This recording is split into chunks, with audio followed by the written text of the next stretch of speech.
Shalom pemirsa yang dikasihi Tuhan, selamat sore dan selamat ketemu lagi dengan kami dalam acara Mimbar Agama Kristen. Dan puji Tuhan, kekuatan Tuhan, penyertaan Tuhan, kasih Tuhan tetap menyertai hidup kita hingga pada saat ini kita boleh ada semua karena kebaikan Tuhan. Pemirsa yang dikasihi Tuhan, seperti biasa selama 30 menit ke depan kami akan menemani pemirsa dalam acara Mimbar Agama Kristen. Dan pada kesempatan yang indah ini kita akan mengambil tema kembalilah kepada Allah, maka ia akan kembali kepadamu. Kembalilah kepada Allah, maka ia akan kembali kepadamu. Dan puji Tuhan, kesempatan ini narasumber kita sudah ada. Beliau adalah Bapak Pendeta Judi Preto Siburian. Selamat sore, Pak. Selamat sore, Bu. Iya, terima kasih atas Puji Tuhan. waktu yang Bapak Tuhan berikan. Boleh kita bersama-sama dari studio TPRI pada saat ini ya.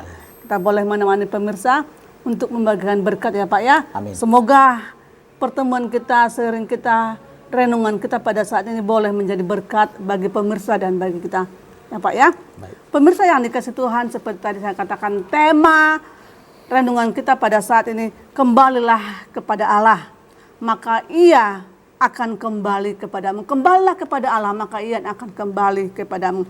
Seperti renungan firman Tuhan yang terambil dari kitab Sakaria, pasalnya yang pertama.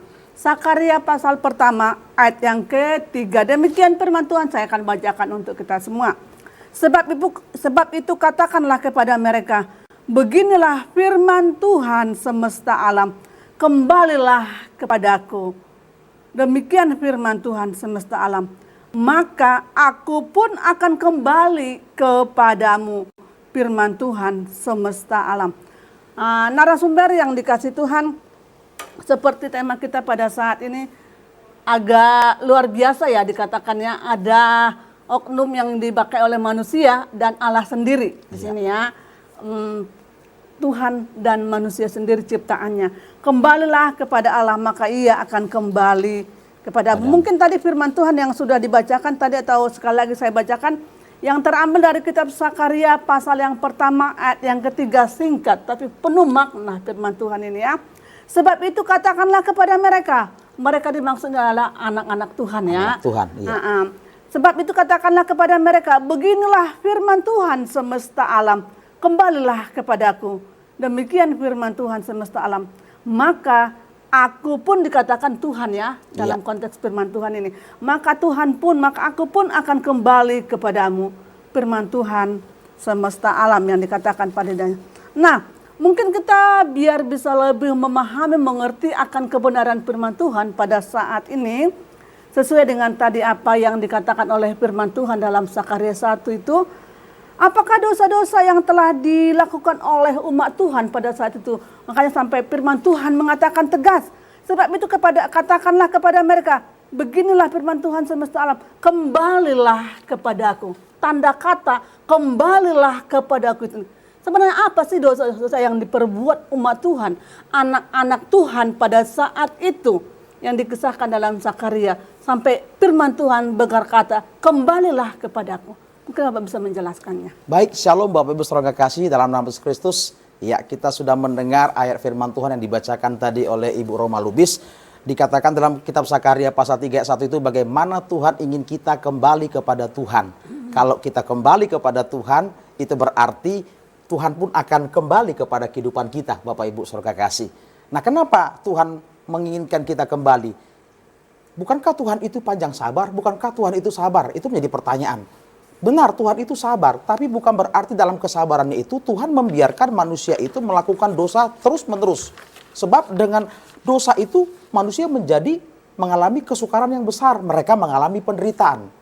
Nah, sebab itulah Tuhan berkata, kalau kamu mau mendapatkan pertolongan daripadaku, maka kamu harus kembali kepadaku. Nah, oleh sebab itulah Tuhan memakai Nabi Sakaria untuk menyampaikan firman ini kepada umat Tuhan pada waktu itu, secara khusus mereka yang sudah mengalami penderitaan. Pada waktu itu mereka mengalami penderitaan, dibuang Tuhan ke Babel, lalu setelah itu Tuhan bawa mereka keluar dari Babel, lalu keturunan ini diperingatkan oleh Tuhan supaya mereka tidak mengalami kesukaran seperti nenek moyangnya dahulu. Jangan sampai kalian kamu menderita lagi. Nah, oleh sebab itu Tuhan berkata, kamu harus kembali kepadaku. Artinya Bapak Ibu saudara kekasih, kita nggak boleh ego dalam kehidupan kita. Jangan kita hanya berkata Tuhan panjang sabar sehingga harus Tuhan terus yang datang kepada kita. Tapi mari kita datang kepada Tuhan, mendekat kepada Tuhan. Mengapa? Kita harus kembali kepada Tuhan. Kalau kita baca di dalam kitab Sakaria pasal 1 tadi itu pada ayat 1 sampai ke 5, di ayat kedua dikatakan, sangat murka Tuhan atas nenek moyangmu. Tuhan itu marah. Kenapa Tuhan itu marah? Tuhan tidak suka. Kamu sudah ditolong, kamu sudah lindungi, kamu sudah dijagai, kamu sudah diberkati, tapi kamu tetap melakukan dosa. Nah, di dalam Roma pasal 2 ayat 5 dikatakan, tetapi oleh karena kekerasan hatimu yang tidak mau bertobat, engkau menimbun murka atas dirimu sendiri pada hari waktu mana murka dan hukuman Allah yang adil dinyatakan. Artinya apa? Ketika kita tidak mau bertobat, hati kita terus keras mempertahankan sikap kita dan hanya ingin Tuhan terus yang menolong kehidupan kita tanpa kita perubahan, maka murka Tuhan akan terus tumpuk atas kehidupan kita sehingga kita mengalami kerugian yang besar. Lalu yang kedua itu pada ayat yang ketiga dikatakan Tuhan, aku akan kembali kepadamu. Artinya apa? Kalau kita kembali kepada Tuhan, kita akan dapatkan kembali belas kasihan Tuhan. Kasih sayang Tuhan, kemurahannya, bahkan berkatnya akan diberikan kepada kita. Dan yang ketiga, mengapa kita harus kembali kepada Tuhan? Yesaya pasal 59 ayat 1 sampai yang kedua menyebutkan bahwa sesungguhnya tangan Tuhan itu tidak kurang panjang untuk menyelamatkan dan pendengarannya itu tidak kurang tajam untuk mendengar. Tetapi yang merupakan pemisah antara engkau dengan Allahmu sehingga ia tidak mendengarkan doamu ialah segala kejahatan atau dosamu. Artinya Bapak Ibu Saudara kasih, ternyata dosa itu menjadi penghalang kita untuk mendapatkan jawaban doa dari Tuhan. Jadi walaupun kita terus berdoa kepada Tuhan, kita yakin Tuhan itu panjang sabar, Dia akan mendengar doa kita. Tapi tanpa kita mau mendekat kepada Dia, kembali kepada Dia, hidup benar di hadapannya, maka kita tidak akan mendapatkan kemurahan Tuhan. Kembali kepada Tuhan itu berarti pertama apa? Kita harus berbalik kepada Tuhan. Pada ayat yang keempat itu disebutkan, Bapak Ibu saudara kekasih, Sakaria 1:4, janganlah kamu seperti nenek moyangmu yang kepadanya para nabi yang dahulu telah menyerukan demikian. Beginilah firman Tuhan semesta alam. Berbaliklah dari tingkah lakumu yang buruk dan dari perbuatanmu yang jahat. Tetapi mereka tidak mau mendengarkan dan tidak mau menghiraukan aku. Demikian firman Tuhan. Artinya Bapak Ibu saudara kasih, kalau kita kembali kepada Tuhan, itu berarti kita berbalik dari tingkah laku dan perbuatan yang jahat. Tingkah laku itu apa? Karakter. Mari kita miliki karakter seperti karakter Kristus dalam kehidupan kita.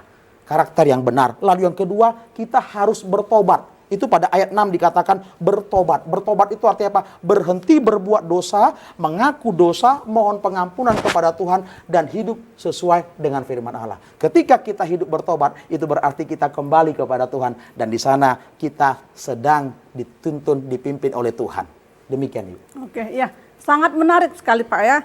Tadi sempat kita atau Bapak tadi mengatakan kembalilah kepada Allah, kembalilah kepada aku seperti nas firman Tuhan tadi yang di Sakaria 1 ya.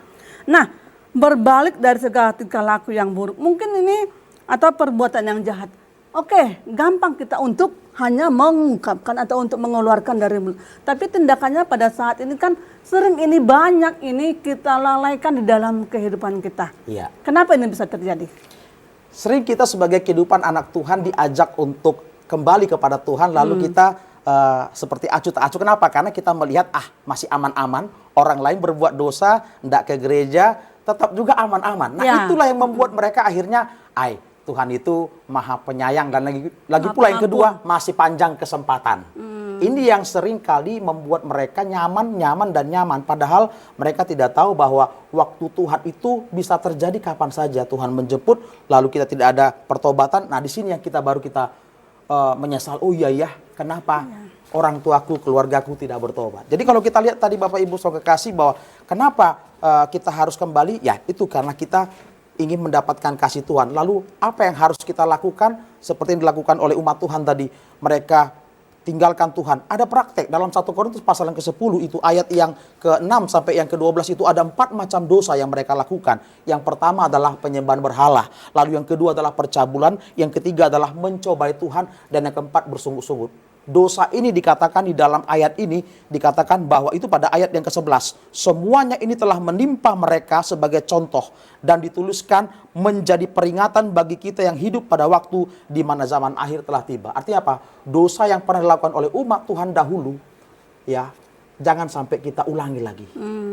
Nah, seperti yang dikatakan tadi, apa saja yang mereka lakukan. Nah, inilah 4 macam dosa ini sedikitnya: penyembahan berhala, percabulan, mencobai Tuhan, bahkan yang terutama adalah sungut-sungut. Sungut. Iya. Oke. Nah, sangat menarik tadi yang Bapak katakan, berbalik dari segala dosa. Tadi sampai kita mendengarkan, mungkin mereka belum ada kemauan untuk bertobat ya, atau belum ada mendengarkan panggilan Tuhan. Atau mungkin mereka jangan sempat mereka dipanggil terlebih dahulu. Itu tadi yang Bapak bilang ya. Iya. Jangan sempat mereka dipanggil terlebih dahulu. Tapi ada juga nih pertanyaan nih, antara orang yang baik, perbuatan yang baik, yang cepat dipanggil Tuhan, dengan orang yang tidak berbuat baik, lama waktu. Nanti kita akan lanjut kembali setelah yang berikut ini.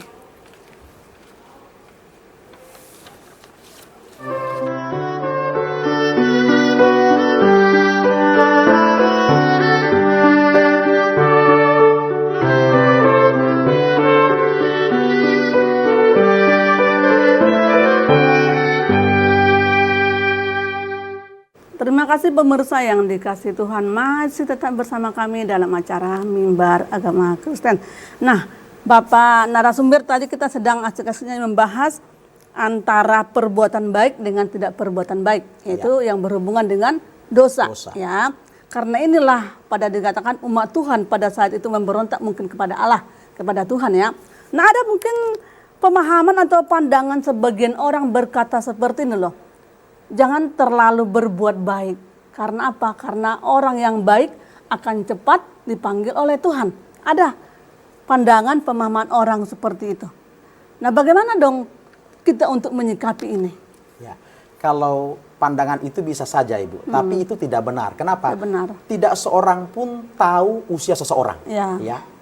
Ada orang yang berbuat baik umurnya panjang, ada juga orang yang berbuat baik umurnya pendek. Karena Tuhan berkata dalam kitab Yeremia pasal 29:11 itu katakan, sebab aku ini mengetahui rancangan-rancangan yang ada padaku mengenai kamu. Demikianlah firman Tuhan, yaitu rancangan damai sejahtera dan bukan rancangan kecelakaan, untuk memberikan kepadamu hari depan yang penuh harapan.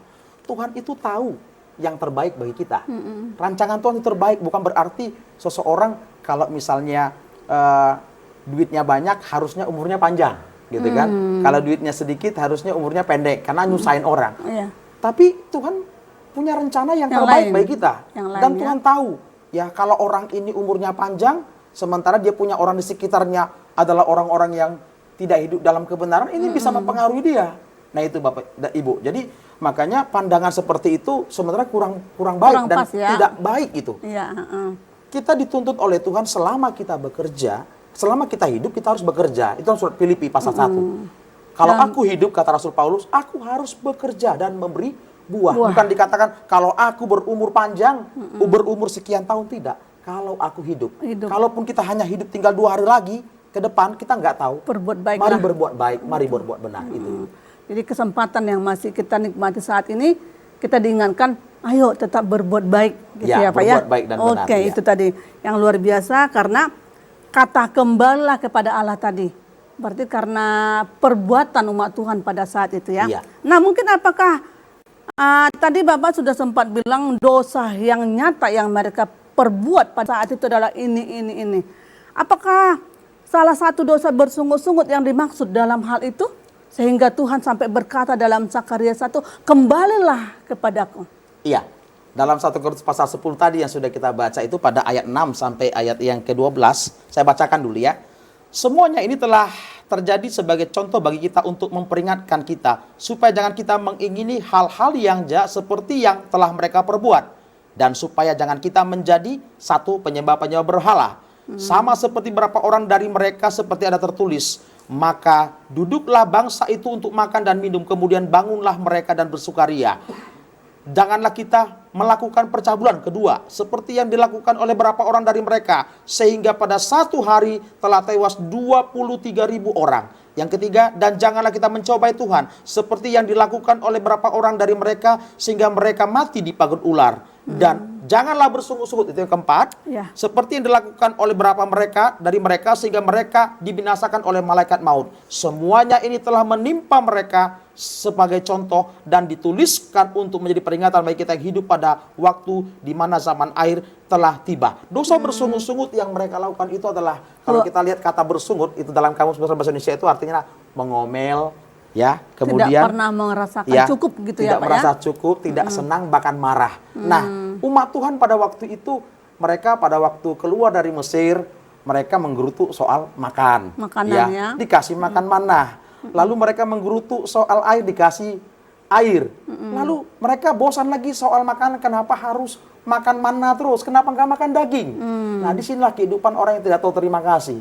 Padahal mereka pada waktu mereka di Mesir, mereka itu tertindas, mereka mengeluh, mereka menjerit kepada Tuhan. Lalu Tuhan berbelas kasihan menuntun mereka keluar dari Mesir dan membawa mereka keluar dari situ. Tetapi dalam perjalanan kok mereka bersungut-sungut. Nah, dosa sungut-sungut inilah yang harus kita hindarin. Yang sangat dibenci Tuhan ya. Sungut-sungut itu banyak bisa terjadi saat kita menderita. Apakah kita masih bisa bersyukur kepada Tuhan atau kita malah menggerutu sama Tuhan. Seperti yang dilakukan oleh istri Ayub. Istri Ayub pernah berkata kepada Ayub, matilah, kutukilah Tuhanmu. Karena apa? Karena dia melihat Ayub begitu luar biasa menderita, diuji oleh Tuhan lewat pencobaan dilakukan oleh iblis, hartanya habis, ya, anaknya mati semua, dia kena sakit penyakit. Tapi apa jawab Ayub? Engkau seperti perempuan gila. Apakah kita hanya mau terima yang baik saja, sementara yang buruk tidak dari Tuhan? Ya. Nah, itu. Berarti itu perlu contoh dalam kehidupan umat Tuhan pada saat sekarang ini, Pak ya. Kita tidak boleh bersungut-sungut. Tidak boleh bersungut-sungut. Yang intinya apa seperti yang telah dihadapi oleh Ayub yang Bapak jelaskan tadi ya. Bukan cuma harta yang habis, anak, istrinya menjauh, bahkan dikatakan penyakit yang luar biasa pun ada dalam kehidupannya pada saat. Tapi dia tetap mengucap syukur, tidak bersungut-sungut kepada Tuhan. Berarti itu dosa yang paling berat yang dilakukan umat Tuhan pada saat itu ya. Tidak ada mengucap syukur dalam hidupnya. Sudah ditolong tapi tidak bersyukur. Ya, tidak bersyukur, tidak berterima kasih kepada Tuhan. Sudah memberkati, memelihara, memberikan kesehatan. Tapi tidak mengucap syukur kepada Tuhan.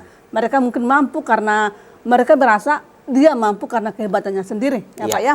Nah mungkin kalau kita bandingkan dengan zaman sekarang ini ya. Itu pada saat dulu, umat Tuhan dulu yang kita telah bahas. Nah sekarang ini, apakah dosa atau pelanggaran lain yang dilakukan umat pada saat ini dikatakan sehingga Tuhan tidak mau mendengarkan doa yang kita atau mungkin permintaan atau pergumulan kita? Adakah perbedaan umat Tuhan pada saat itu yang intinya, adakah perbedaan umat Tuhan pada saat itu dengan kita yang pada saat sekarang ini? Kalau kita lihat sekarang hampir sama sebenarnya. Kalau dulu Israel itu kalau dulu umat Tuhan itu harus dipimpin oleh Tuhan, dipelihara oleh Tuhan dengan cara mengikuti perintahnya. Nah, zaman sekarang, manusia zaman sekarang tidak mau dipimpin, prakteknya apa? Saya bacakan dalam 1 Petrus pasal 2 ayat 25 ya. Surat 1 Petrus pasal yang kedua ayat 25 ya. Sebab dahulu kamu sesat seperti domba, tetapi sekarang kamu telah kembali kepada gembala dan pemelihara jiwamu. Jadi kalau dikatakan kembali kepada gembala dan pemelihara jiwa, itu kembali kepada Tuhan. Nah, kalau bicara kembali berarti lawannya adalah pergi. Jadi selama ini pergi arti berjalan sendiri. Cari jalan sendiri. Dengan kata lain, banyak sekarang umat Tuhan tidak kembali kepada apa yang Tuhan inginkan. Tidak mau berjalan dalam pimpinan Tuhan, prakteknya tidak mau masuk dalam penggembalaan. Artinya apa? Kemudian mereka nggak mau beribadah, anggap, nggak apa-apalah, yang penting saya berbuat baik. Walaupun saya tidak beribadah, nggak melayan seperti berbuat baik. Padahal itu nggak berkenan hadapan Tuhan. Tuhan ingin kita berbuat baik, berbuat benar, dan beribadah. Nah itu. Nah inilah yang harus diperhatikan oleh umat Tuhan zaman sekarang. Jangan sampai kita menjadi orang yang tidak mau dipimpin oleh Tuhan di dalam penggembalaan, di dalam ibadah, di dalam pelayanan. Kenapa? Yesaya pasal 53 ayat 6 itu dikatakan bahwa domba yang sesat itu berjalan menurut maunya sendiri. Kehendaknya sendiri ya. Ada ketika kita tidak mau beribadah kepada Tuhan, tidak mau mendengar firman Allah, apa yang terjadi? Kita akan berjalan menurut mau sendiri, kita cari jalan kita sendiri untuk mencapai yang kita inginkan, meskipun itu melanggar firman Allah. Nah itu yang terjadi. Sangat menarik. Domba yang sesat itu adalah berjalan menurut keinginannya sendiri. Itu. Nah, sekarang ini kan banyak yang terjadi seperti itu nih Pak ya. Bukan hanya dulu lagi, sekarang ini. Sebagai hamba Tuhan, bagaimana tindakan, respon kita, atau bagaimana cara kita untuk mereka ini jangan total loh berjalan menurut keinginannya sendiri. Apa yang harus diperboleh hamba-hamba Tuhan pada saat sekarang ini? Karena banyak ini yang terjadi. Tadi Pak sempat bilang ke gereja pun jarang, meninggalkan gereja, meninggalkan padahal sekali seminggu beribadah bersekutu dengan Tuhan. Tapi itu pun udah banyak anak Tuhan pada saat sekarang ini jarang melakukan itu ya. Ada banyak terjadi. Nah, sebagai hamba Tuhan, bagaimana respon kita nih? Bagaimana respon hamba-hamba Tuhan untuk supaya umat ini tidak berjalan menurut kemauannya sendiri? Ya. Saya kembali kepada firman Tuhan ya dalam Ibrani pasal 10 ayat 25. Janganlah kita menjauhkan diri dari pertemuan-pertemuan ibadah kita seperti dibiasakan oleh beberapa orang, tetapi marilah kita saling menasihati dan semakin giat melakukannya menjelang hari Tuhan yang mendekat. Artinya apa? Hari-hari ini kita sebagai hamba Tuhan, para pendeta harus menggaungkan suara pekerjaan yang harus terus kita kerjakan menjelang kedatangan Tuhan adalah beribadah melayani Tuhan dengan benar. Ayo, Tuhan tidak ingin kita hanya korban saja, menyumbang ke gereja, tapi Tuhan mau bawa tubuh kita ini. Seperti kata-kata Roma pasal yang ke-11 itu, persembahkanlah tubuhmu sebagai persembahan hidup dan yang berkenan kepada Allah. Artinya apa? Selama kita masih hidup, bawa tubuh ini memuliakan Tuhan. Itu yang pertama. Jadi kita harus gaungkan itu. Lalu yang kedua, kadangkala juga ada jemaat itu tidak beribadah karena melihat si A si B, tidak suka. Di sini harus kita bangun. Kita beribadah itu karena Tuhan. Semua manusia bukan pasti karena manusia ya. Manusia pasti punya kekurangan dan kelebihan. Disitulah kita sedang diuji apakah kita suka melihat selumbar di mata orang atau tidak. Ketika kita melihat selumbar di mata orang, sadarkah kita bahwa balok di mata kita ada? Lebih besar dari itu. Jadi kita harus bangun kepada mereka, jangan melihat kelemahan siapapun, doakanlah mereka. Dan yang ketiga, kita mungkin juga harus membesuk mereka, mengajak mereka kembali. Ayo, kalau engkau ingin mendapatkan kemurahan Tuhan, kembali kepada Tuhan. Oke, nanti kita akan lanjut kembali setelah yang berikut ini. Baik.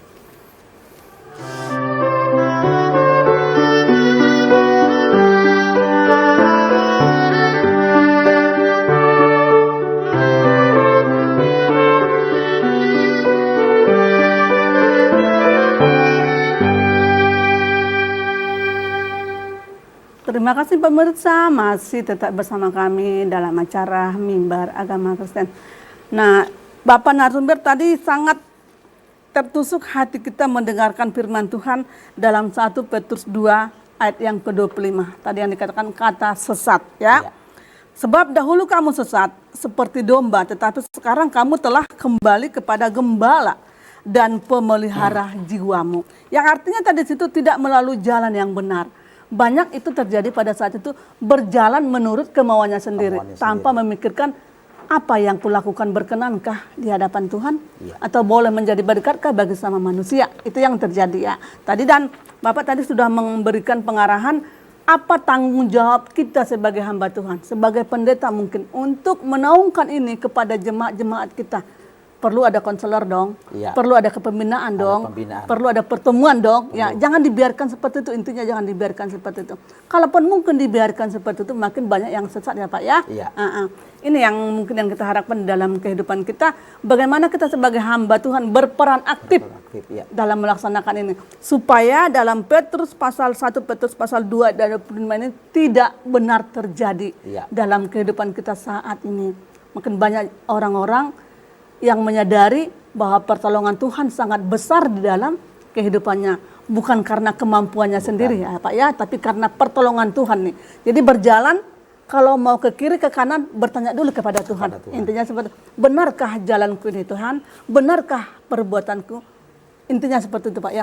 Nah sebagai firman Tuhan tadi dikatakan, yang mulai kita pembahasan yang pertama, apa sih yang mau kita ambil dari kesimpulan yang kita bahas pada sore hari ini sebagai renungan kita yang tadi dengan tema kembalilah kepada Allah maka Ia akan kembali kepadamu. Sebagai kesimpulan mungkin perlu kita bagi dong kepada pemirsa sebagai kesimpulan renungan kita pada sore hari ini. Baik Bapak Ibu saudara kekasih, Tuhan itu panjang sabar dan bahkan maha sabar. Tapi ingat dalam kesabarannya Dia tidak akan membiarkan kita untuk hidup terus di dalam dosa. Karena akibat dari dosa itu adalah penderitaan bagi kita. Bahkan terakhir adalah kematian yang kekal di api neraka. Oleh sebab itu, selagi kesempatan Tuhan masih berikan kepada kita saat ini, mari kita kembali kepada Tuhan. Kembali kepada Tuhan dengan praktek tinggalkan cara hidup lama, tinggalkan hal-hal yang tidak berkehendak Tuhan, berikan dirimu dipimpin oleh Tuhan, lalu berjalanlah dengan pimpinan Roh Kudus. Dengar firman Allah, lakukan firman Allah. Sebab apa?